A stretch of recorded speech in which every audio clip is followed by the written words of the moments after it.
Hey everyone, so today we're going to be running through a hip mobility stretch.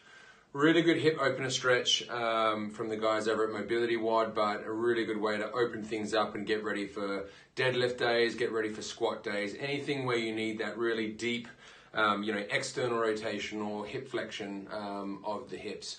So starting position is moving so that one leg is in front and one leg is slightly behind. Now this back leg is such that all I want that knee slightly behind the hip, level of the hip.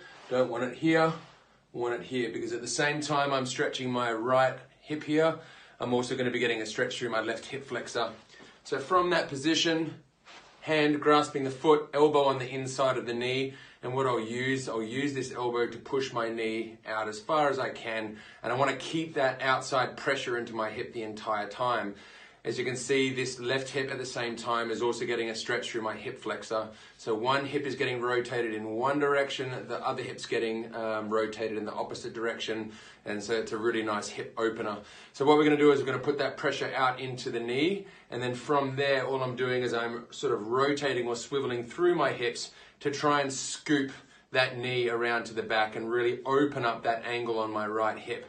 Now from this position, I can either use my elbow to push it out and rotate, I can use my hand to push it out and rotate, but the main thing is with my foot position here, I don't want to roll it out yet. I want to keep my tibia or my shin bone vertical as I scoop through and see what I can find.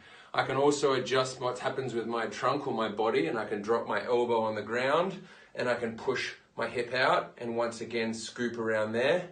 I can bring myself further away from my body in any direction, or I can even take that right hand and I can put it through the window and I can wind myself up. There's no right or wrong. It's moving from spot to spot and seeing what position or what angle feels the best for you. We also need to ensure that with this left hip that we are also, keeping ourselves in some extension to bring this hip closer to the ground and get that stretch through the hip flexor on the opposing side. We don't want to too much be in this position here.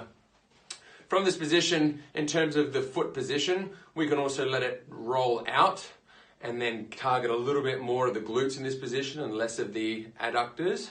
Or we can even come straight into a pigeon, basically out in front, and then really work those different positions. I might get my stretch over here, I might move to the center, or I might even come out to the knee, but I'll constantly keep moving through that stretch and not just holding a static stretch. I'm going to turn it into a dynamic, free-flowing movement through there. Okay, so you're going to do this on both sides, and this is more working the glutes, the hamstrings underneath you will feel, and also the inner groin or the adductors.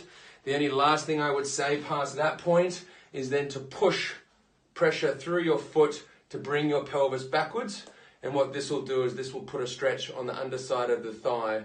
Once I can feel that stretch in the hamstrings, then what I can do is rotate my hip from side to side, and I can bias. There's 3 hamstrings all together, so as I rotate, I can bias 2 of the medial hamstrings and the 1 outer hamstring as I rotate from side to side. So that is a really nice hip opener, working through all of these different positions and different angles, glutes, adductors, hamstrings, hip flexors, the lot. So a really good one to come in and get started before any of your bigger squat days, deadlift days, or anything out in the sporting field for that matter. So give that one a shot, guys.